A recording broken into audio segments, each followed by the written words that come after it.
എല്ലാ ഭക്തജനങ്ങൾക്കും കതിരവേൽ മുരുകൻ യൂട്യൂബ് ചാനലിലേക്ക് ഒരിക്കൽ കൂടി സ്വാഗതം. എൻ്റെ ചാനൽ ആദ്യമായിട്ട് കാണുന്ന ഭക്തജനങ്ങൾ ചാനൽ ഒന്ന് സബ് ചെയ്തേക്കണം.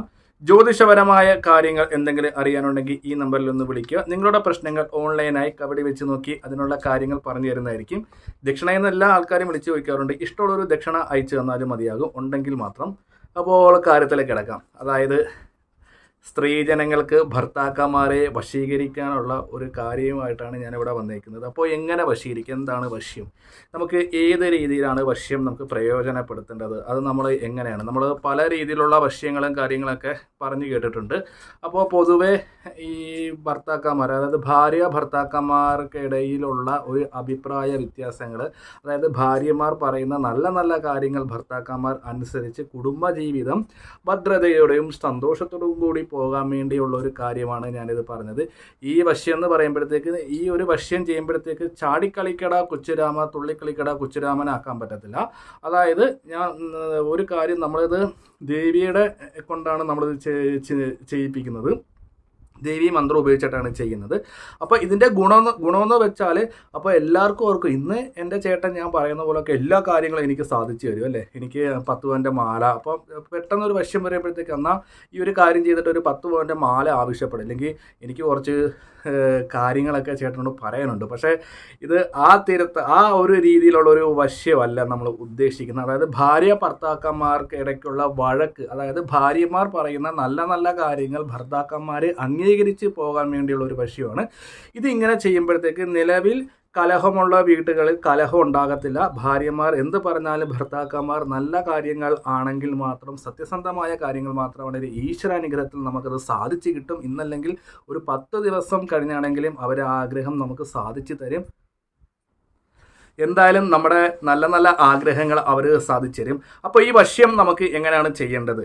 അപ്പോൾ ഈ വശ്യം ചെയ്യേണ്ടത് ശരിക്കും പറഞ്ഞാൽ ഒരു കൺമഷി, നമ്മുടെ ഒരു കൺമഷി മേടിക്കുക. കൺമഷി മേടിച്ചിട്ട് നമ്മുടെ വീടിൻ്റെ അടുത്തുള്ള ഏതെങ്കിലും ഒരു ദേവീ ക്ഷേത്രത്തിൽ സ്വയംവര മന്ത്രം ഈ കൺമഷിയിലേക്ക് ജപിച്ചു തരാൻ പറയണം. സ്വയംവര മന്ത്രം എന്ന് കേൾക്കുമ്പോഴത്തേക്കും എല്ലാവർക്കും ഒരു തെറ്റിദ്ധാരണ വേണ്ട. വിവാഹം കഴിഞ്ഞതാണല്ലോ, ഇനി വിവാഹത്തിന് വേണ്ടി മാത്രം ഉപയോഗിക്കുന്ന ഒരു മന്ത്രമല്ല സ്വയംവര മന്ത്രം. സ്വയംവര മന്ത്രം എന്ന് വെച്ചാൽ സകലമായ മനുഷ്യരാശികളെ വശീകരണത്തിന് വേണ്ടി ഉപയോഗിക്കുന്ന ഒരു മന്ത്രമാണ് സ്വയംവര മന്ത്രം. ഈ സ്വയംവര മന്ത്രം നമ്മൾ തിരുമേനിയെടുത്ത് കൊടുത്ത് നമ്മൾ കൺമഷിയിൽ കൊടുത്തിട്ട് എന്ത് ചെയ്യണം, കൺമഷി കൊടുത്തിട്ട് പറയണം സ്വയംവര മന്ത്രം എനിക്ക് ജപിച്ചു തരാൻ പറ. അപ്പോൾ പുള്ളി ചോദിക്കും, ഇത് ആര് പറഞ്ഞേ, അങ്ങനെ ഒരു ചോദ്യം ഉണ്ടാകും. അത് ഞാൻ നോക്കിച്ചപ്പോഴത്തേക്ക് ചേട്ടനും ഞാനും കൂടെ ഭയങ്കര പ്രശ്നമാണ്. അപ്പോൾ കൺമഷി ജപിച്ചു തരാൻ പറഞ്ഞു നോക്കിച്ചപ്പോൾ എന്നൊരു മാത്രം പറയും സ്വയംവര മന്ത്രം ജപിച്ച്. അപ്പോൾ ചില വിവരമില്ലാത്തവർ ചോദിക്കും, ഇത് കല്യാണം നടക്കാൻ വേണ്ടി എന്ന് പറയും. അതുകൊണ്ടാണ് ഞാൻ നേരത്തെ ഒരു കാര്യം പറഞ്ഞത്, സ്വയംവര മന്ത്രം നമ്മൾ കല്യാണത്തിന് വേണ്ടി മാത്രം ഉപയോഗിക്കുന്നില്ല. പൊതുവേ നമ്മൾ വശ്യത്തിനും കൂടെ ഉപയോഗിക്കുന്ന ഒരു മന്ത്രമാണ് സ്വയംവര മന്ത്രം. അപ്പം ചേച്ചിമാരൊക്കെ ഈ കൺമഷി കൊണ്ടു കൊടുത്തിട്ട് സ്വയംവര മന്ത്രം ജപിച്ചിട്ട് വെള്ളിയാഴ്ച ദിവസം, അതായത് വ്യാഴാഴ്ച ദിവസം ഇല്ലെങ്കിൽ ചൊവ്വാഴ്ച ഈ കൺമഷി കൊണ്ട് കൊടുക്കുക. എന്നിട്ട് വെള്ളിയാഴ്ച ദിവസം ദേവിയെ പ്രാർത്ഥിച്ച് കണ്ണെഴുതുക. അപ്പോൾ ഈ കണ്ണെഴുതുന്ന സമയത്ത് നമ്മൾ ഈ കൺമഷി നമ്മുടെ പൂജാമുറിയിൽ അവിടെയാണ് നമ്മൾ വെക്കേണ്ടത്. അതായത് അമ്പലത്തിൽ പോകാൻ പറ്റാത്ത ഡേറ്റിൽ ഈ കൺമഷി എടുത്ത് ഉപയോഗിക്കരുത്, ദോഷമായി മാറും. അല്ലാത്ത സമയം ഈ കൺമഷി നമ്മൾ നല്ല പോലെ അങ്ങ് എഴുതുക.